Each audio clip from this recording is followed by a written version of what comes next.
안녕하세요. 반갑습니다. 여러분 건강하시길 바랍니다.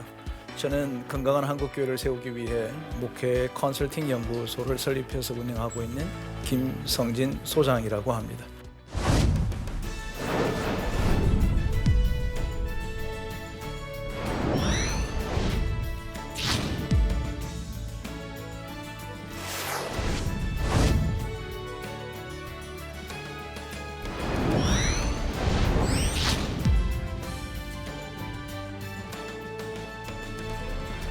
여러분 오늘은 어떻게 변혁을 좀 할 수 있을까, 좀 탈바꿈을 할 수 있을까, 이런 이야기들을 선교적 측면하고 함께 연결해서 이것을 함께 좀 생각해보고 함께 나눠보려고 합니다. 정말 이 시대가 요구하는 영적인 지도자라고 하는 것은 변혁적 리더십을 갖춘 지도자인 것 같습니다. 왜냐하면 워낙에 지금 이 시대가 급격하게 변하고 있는데 우리 교회와 선교 사역들도 역시 이 급격한 변화에 혁신적으로 잘 감당해 나가야 되지 않을까라고 하는 생각이죠.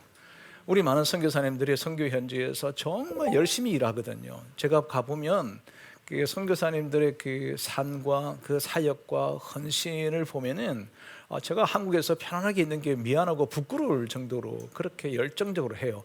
그런데 제가 볼 때 판단할 때는 이제 컨설턴트 입장에서 판단할 때는 그만큼의 성과가 안 나더라는 거죠. 그럼 이게 뭘까? 이걸 어떻게 도와드려야 이분들이 성과 중심적으로 선교 사역을 원활하게 잘 할 수 있을까라고 하는 거죠. 그런 측면에서 변혁이기 때문에 무섭지가 않고요. 도리어 본원적으로 본질적으로 이러한 결과를 창출해낼 수 있도록 우리가 한번 새롭게 해보는 것은 어떨까라고 하는 측면에서 말씀들을 함께 나누려고 합니다. 사실 오늘은 제가 참 비장의 각오를 갖고 준비한 것들이 많습니다. 이게 어떤 거냐면요, 이거 선교사님들에게 새로운 선교의 모형들을 제가 오늘 소개를 하려고 하는 거죠. 그래서 우리 한국 교회도 또 파송한 우리 교회나 목사님들과 성도들이 오늘 이 강의를 좀 함께 들어서 선교사님들과 함께 그냥 물질적으로만 사람으로만 후원할 게 아니라 전략적인 후원을 같이 해서 고민을 할 수 있어야 되지 않을까라고 하는 겁니다. 그럼 이제 새로운 선교 전략, 변혁적 선교 전략이 뭐냐면 사람을 사람답게 살아갈 수 있도록 돕자. 그러려고 그러면 사람들이 살고 있는 그 마을과 도시를 새롭게 해서 사람이 사람답게 살아갈 수 있도록 하는 사역을 해야 되지 않겠냐라고 하는 거죠. 여러분 그게 새로워요? 사실은 우리가 해야 되는 본원적인 일이라고 하는 거죠. 사람이 사람답게 살아갈 수 있도록 도와가는 사역을 해나가자. 이게 선교 전략에 제가 오늘 제안하려고 하는 첫 번째입니다. 여러분 그렇다면 보십시오. 우리 교회들이 우리 선교사님들에게 후원을 하잖아요. 지원을 한다 이러면 이제 프로젝트가 어떻게 진행되느냐 하면 선교사님들이 사역하고 있는 그 도시와 그 마을에 가서 그 마을을 우리 한국에 있는 여러 청년들이든 성도들이 함께 단기 선교를 가더라도 그냥 단기 선교 가서 여기 한번 가보고 저기 한번 가보고 할 게 아니라 그 도시 마을 전체의 환경을 바꾸고 미화를 바꾸고 이렇게 해나가는 사역들을 해나가자. 그 도시 저기 선교사들이 사역하고 있는 그 마을 하나를 정말 사람들이 살기 좋은 마을로 바꿔내는 것, 저는 앞으로 우리 한국 선교가 이렇게 변화되어야 된다고 생각하는 거죠. 도시를 바꾸지 않고 여러분 예를 들어서 아주 낙후한 도시가 있어. 거기 학교 건물을 예쁘게 세웠어. 어떤 의미가 있을까요? 여러분 제가 그런 데 많이 가봤어요. 도시는 정말 낙후해가지고 그냥 거리는 전부 다 그냥 쓰레기로 나뒹굴어져 있고 또랑은 다 막혀져 있고 그런데도 불구하고 건물이 너무 예뻐요.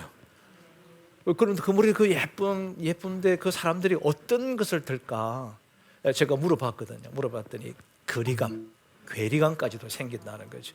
그래서 저는 앞으로 선교 전략을 학교를 세운다, 뭘 한다라고 하는 그 지역적인 것을 세우기 전에 도시 재생 선교 전략을 세워서 먼저 그 마을을 정말 살기 좋은 마을로 가지게 되면 뭐가 주어질까요? 선교사들의 영향력이 커지겠죠.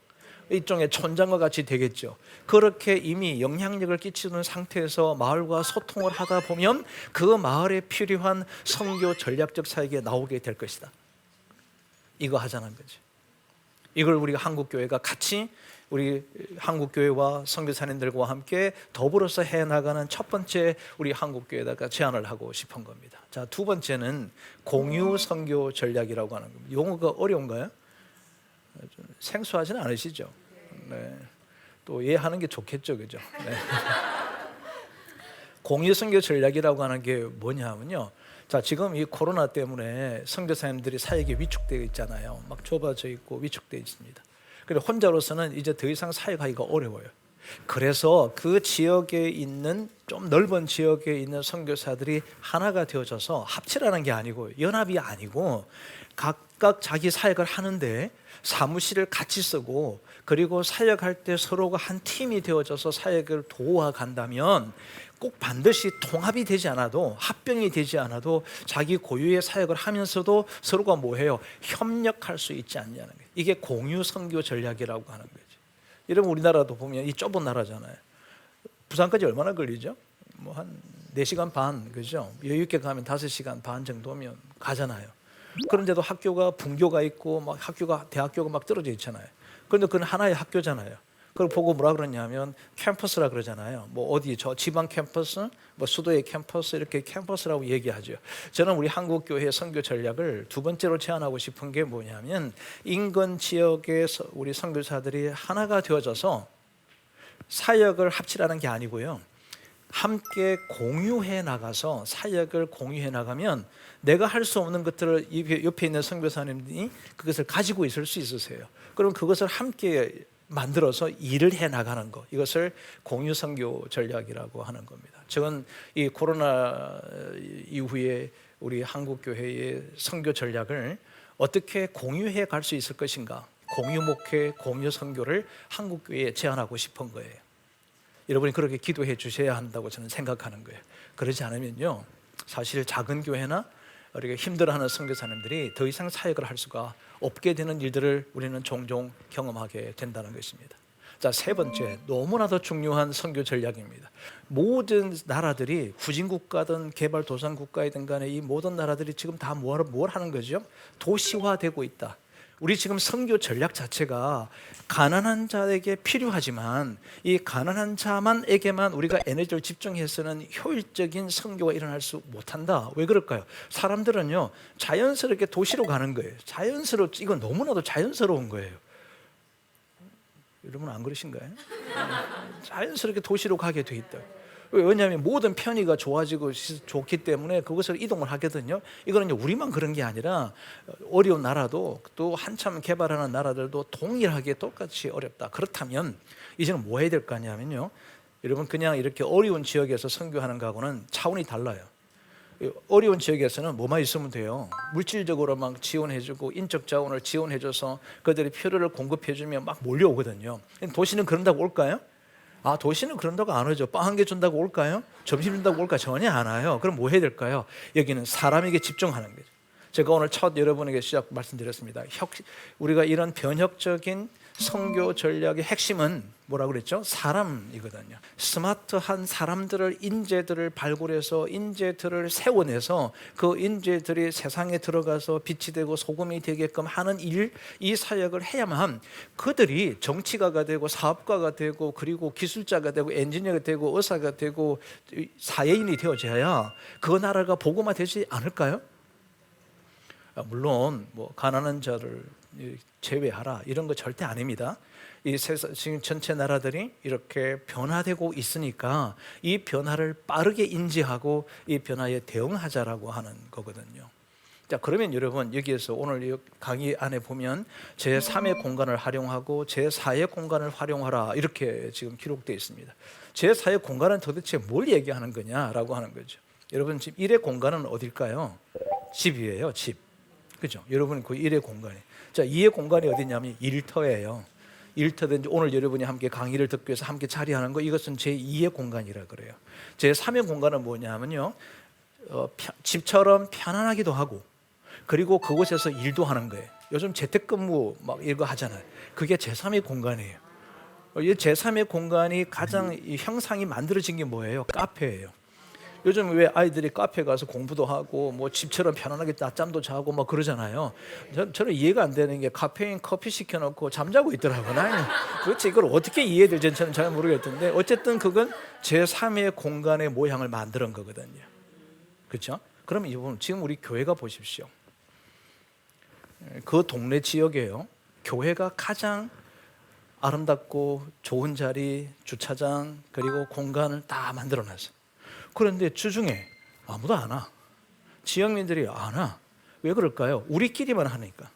그것을 지역민들을 위해서 뭐라 해요? 제3의 공간으로 만들어준다면 최근에 우리 아이들이 공부하는 걸 보니까 그 스터디 카페라고 스터디 룸이 있는 곳에 가서 공부하더라고요. 이제 카페도 못 가게 하고 막 이렇게 사회적 거리두기 하니까 그곳에 가니 스터디 카페를 가니까 24시간 그리고 자기만의 방을 다 만들어 줘 놨더라고요. 그래서 그곳에 24시간 공부하는 거예요. 그러니까 직장인이든 작업하는 사람들 다 그리로 가서 앉아 있는 거예요. 그런데 교회는요. 사회적 거리두기 해라 식사하지 말라 하니까 식당 뭐 큰 공간 텅텅 비어 있지. 그렇죠? 로비 텅텅 비어 있지. 문 잠겨져 있지. 출입도 못 해.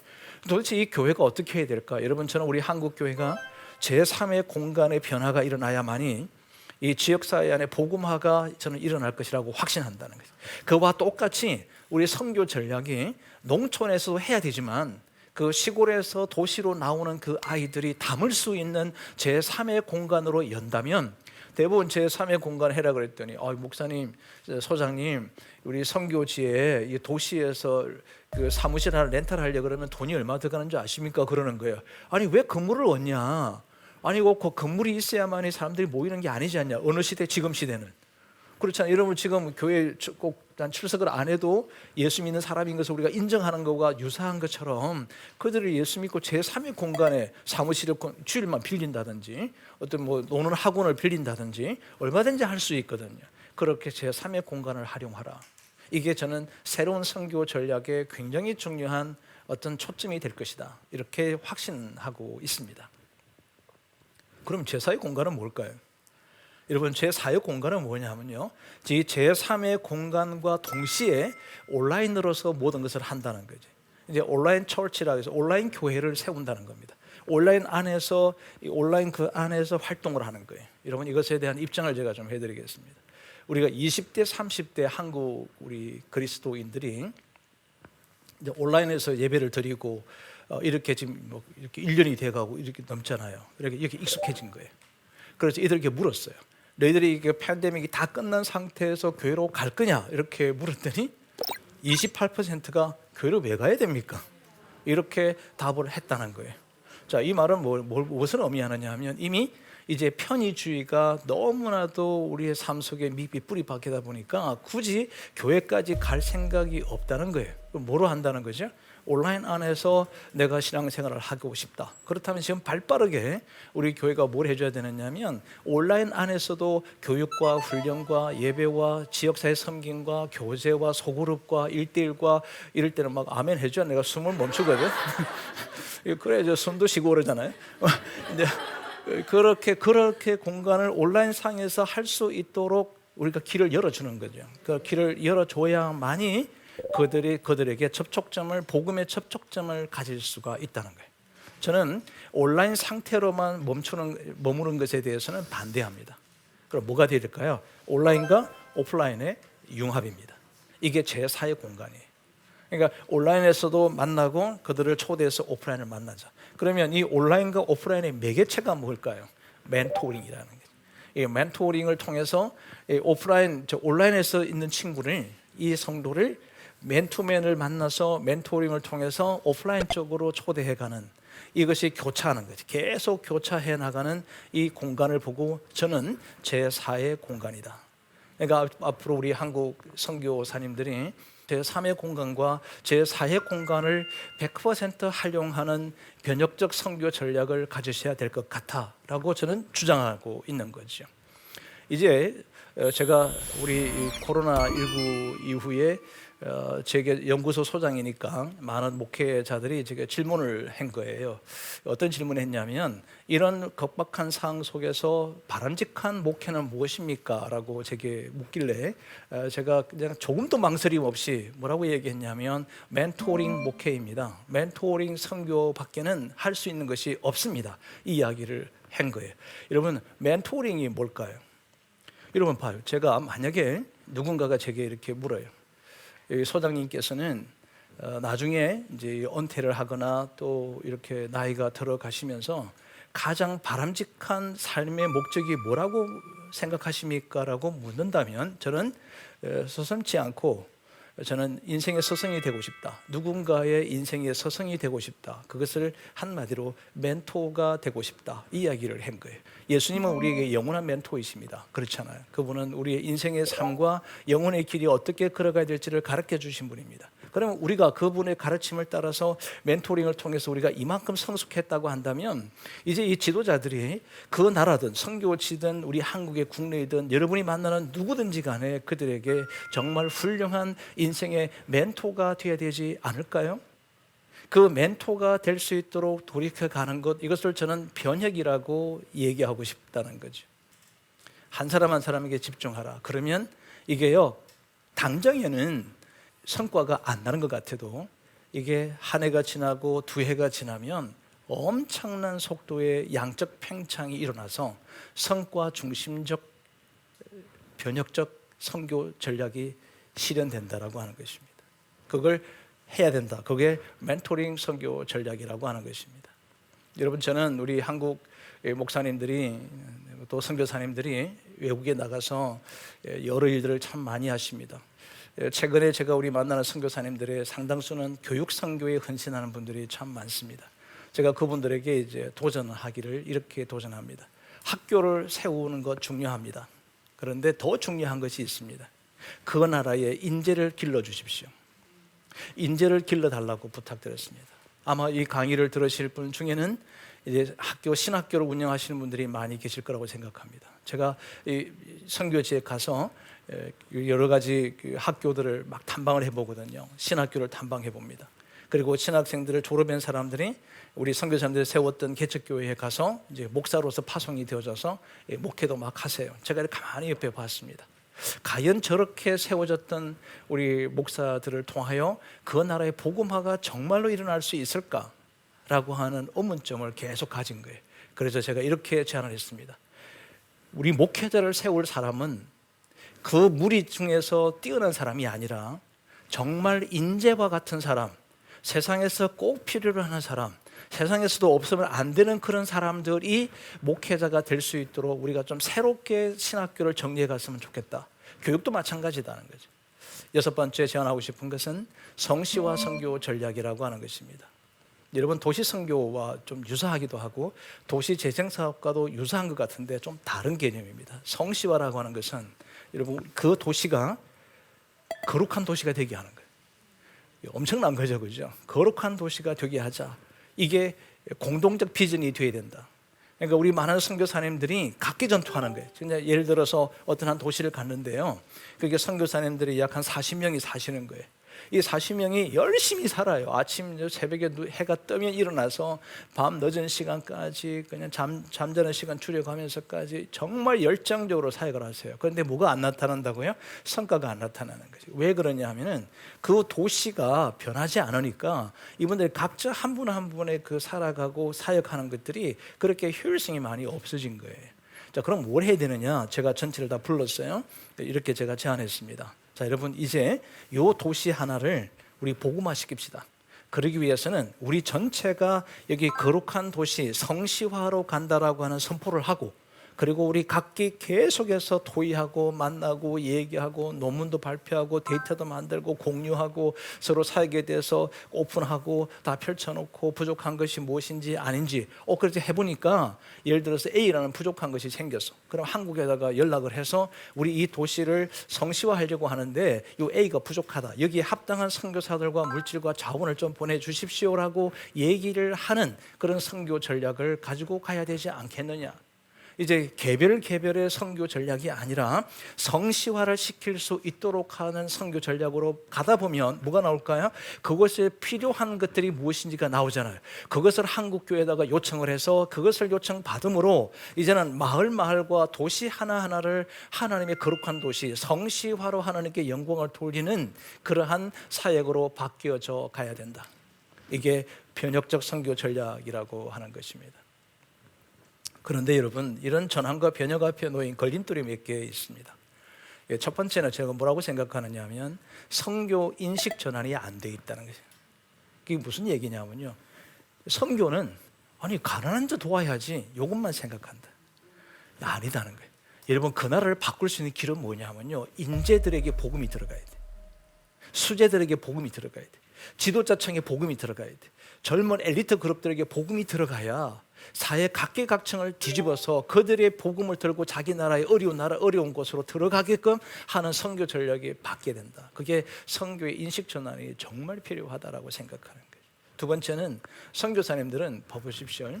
우리나라의 과거의 초대 120년 전에 선교사님들이 들어오셨어요. 그 여러분 선교사님들의 활동 사항을 좀 자세히 한번 들여다보시면요, 굉장히 놀라운 일이 있습니다. 그 선교사님들이 거부를 당해서 목숨을 잃었지만 한국 사회에서는 없어서는 안 되는 굉장히 중요한 역할을 다 했습니다. 그렇게 배우셨잖아요. 실제 그렇잖아요. 그런데 막상 그렇게 했던 선교사님들이, 우리나라 선교사님들이 외국에 나가서 그 지역에서 과연 그렇게 리더로서의 인식을 받고 있는가? 그렇지 못하더라는 거죠. 그래서 저는 우리 선교사님들이 이런 전환기와 변혁적 앞에 섰을 때 선교사의 리더십의 교육과 훈련이 좀 강력하게 일어나서 그 지역 안에 리더십을 발휘하는 영적 지도자가 되었으면 좋겠다 생각하는 거죠. 더욱이 전문성의 결여도 이 걸림돌 중에 하나라고 생각합니다. 그리고 너무나도 전통적으로 고착화되어져 있다. 여러분, 지금 제가 판단할 때는 어떻게 판단하느냐면, 지금은 제 4차 산업혁명 시대라 그러거든요. 4차 산업시대잖아요. 선교는 지금 어떻게 하고 있냐면 2차 산업시대에 있는 것 같은 거예요. 2차 산업시대에 선교하는 방식으로 똑같이 지금 그렇게 하고 있다라고 저는 분석을 하고 있습니다. 그래서 빨리 4차 산업혁명에 걸맞는 선교 전략을 수정하자. 전통으로부터 고착되어 있는 것으로부터 벗어날 수 있도록 해야 되지 않겠느냐라고 생각하는 것입니다. 여러분, 결국은 그 하나님의 나라가 되게 하는 건데, 이 하나님의 나라가 되게 하는 것은 사람을 통해서 일어나는 거지 그냥 자연스럽게 일어나는 것이 결코 아니다는 겁니다. 목회와 선교의 본질은 하나님의 사람을 세우는 것에 있다라고 하는 것을 기억하면서 우리는 기능적 선교에서 사람 중심의 선교를 가야 되고, 더 나아가서는 인재 육성과 인재 양성 중심의 선교 사역들이 일어나야 되지 않을까라고 하는 것입니다. 네, 오늘 저는 여기까지 여러분에게 좀 강의를 해 가려고 합니다. 너무 경청을 잘해 주셔서 제가 감동이 되고 있습니다. 그럼에도 불구하고 여러분 중에 혹시 또 궁금한 게 있거나 질문할 것들이 있으시면 좀 말씀해 주시면 제가 사실 평신도인 저에게는 선교가 좀 멀게 느껴지는 게 사실입니다. 그리고 또 요즘에는 전도조차 하기 힘든 시대에 선교는 더 어렵다고 말씀하시는 분들이 많이 있는데요. 그런 분들에게 어떤 말씀을 해주실 수 있을지 궁금합니다. 질문이 너무 좋으면 답변이 굉장히 어렵습니다. 그렇죠. 국내도 어려운데 해외 선교가 이게 녹록지 않을 터인데 우리가 굳이 꼭 그렇게 해야 되냐라고 하는 거죠. 여러분, 우리가 기억해야 될 첫 번째가 뭐냐면요, 우리가 먼저 복음의 빛을 줬다는 것입니다. 우리 한번 상상해 봅시다. 지금부터 120년 전 우리나라 삶을 대충 그리면 그리시죠? 진짜 그리시세요? 네, 그럼 그리신다 칩시다. 네, 그런데 서양은 그때 뭐 했어요? 서양은 자동차가 굴러다녔고요, 이런 곳에 있었어요. 그죠? 그 사람들이 여기까지 비행기가 있었어요? 없었어요. 그냥 몇 달 동안 배를 타고 와서 우리나라 이 아무도 알지 못하는 이곳에 사전 답사도 안 해보고 선교지 답사도 안 해본 상태 이곳에 와서 목숨을 내걸고 아무것도 모르는 곳에서 자기들의 이곳에 했잖아요. 왜 했을까요? 이게 너무 좋아서, 한국이 너무 살기 좋아서, 공기가 맑고 공해가 없고 공장이 없으니까 좋아서 그랬을까요? 아니죠. 주님께 받았던 복음의 빛 때문에 그것을 알지 못하는 자들에게 다가서자라고 하는 거죠. 여러분, 한국은요, 복음을 모르는 사람이 있을까요? 예수님 모르는 사람이 있을까요? 하나님 모르는 사람이 있을까요? 교회가 어떤 곳인지 모를까요? 다 알아요. 그런데 여러분, 우리 가까운 나라만 가도요, 도대체 교회가 뭔지, 하나님이 누군지, 주님이 누군지를 전혀 몰라요. 여러분, 우리들은 복음이 빚을 진 자들입니다. 그러면 복음을 빚을 갚는 것은 너무나도 당연하지 않을까? 이것이 제가 첫 번째 드리고 말씀이고, 두 번째는요, 한국뿐 아니면 주변에 있는 나라의 선교지에 가서 목숨 내놓고 살만한 사람들이 별로 없습니다. 왜 그러냐? 우리 한국적 사고, 의식 구조와 사고 구조는요, 하나님을 향하는 헌신이라고 하는 것이 복음을 갖는 순간부터 자연스럽게 갖게 되는 굉장히 놀라운 의식이 있습니다. 근데 이게요, 다른 나라 사람들, 선교사님들하고는 엄청난 차이가 있는 거예요. 여러분 보십시오. 복음을 제한하거나 복음을 핍박하는 곳에서 어떤 사람이 복음을 전해야 될까요? 우리 평신도처럼 우리 한국 문화에 나는 좋으니까 이렇게 사는 분들로서는 그곳에 가기가 어렵죠. 그곳에 가야 될 분들이 계시는 겁니다. 가야만이 우리의 복음의 빚을 갚을 수가 있는데 누가 가야 될까? 이 국내 선교는 동질 문화이기 때문에 저 복음의 전도가 쉬워지는데, 낯선 곳에서 할 수 있는 사람은 정말 자기 목숨 내놓고 갈 수 있는 사람이 필요하다. 그렇지 않으면 그 나라의 그 영혼들은 정말 하나님과 관계없는 영혼이 될 수밖에 없다. 그래서 우리를 대신해서 간 거예요. 사실은 여러분을 대신해서 선교사가 갔기 때문에 우리는 마땅히 그들을 지원하고 함께 기도하고 함께 후원하는 것은 너무나도 마땅하지 않을까 생각합니다. 저는 여러분이 오늘 이렇게 경청해 주신 것마다 감동이 되어져서 제가 많이 은혜가 되고 좋았습니다. 모쪼록 오늘 변혁적 선교 전략 컨설팅의 그 내용들이 우리 한국 교회와 또 우리 한국 선교사님들에게 새로운 지평이 열려져 갈 수 있는 귀한 계기가 되기를 진심으로 바랍니다. 감사합니다. 네, 고맙습니다. 이 시대가 요구하는 영적인 지도자라고 하는 것은 변혁적 리더십을 갖춘 지도자인 것 같습니다. 그럼 이제 변혁적 선교 전략이 뭐냐면 마을과 도시를 새롭게 해서 사람이 사람답게 살아갈 수 있도록 하는 사역을 해야 되지 않겠냐라고 하는 거죠. 두 번째는 공유 선교 전략이라고 하는 겁니다. 좀 넓은 지역에 있는 선교사들이 사역할 때 서로가 한 팀이 되어져서 사역을 도와간다면 협력할 수 있지 않냐는 거예요. 자, 세 번째, 온라인과 오프라인의 융합입니다. 온라인에서도 만나고 그들을 초대해서 오프라인을 만나자. 그러면 이 온라인과 오프라인의 매개체가 뭘까요? 멘토링이라는 거죠. 이제 개별의 선교 전략이 아니라 성시화로 하나님께 영광을 돌리는 그러한 사역으로 바뀌어져 가야 된다. 이게 변혁적 선교 전략이라고 하는 것입니다. 이 하나님의 나라가 되게 하는 것은 사람을 통해서 일어나는 거지 그냥 자연스럽게 일어나는 것이 결코 아니다는 겁니다.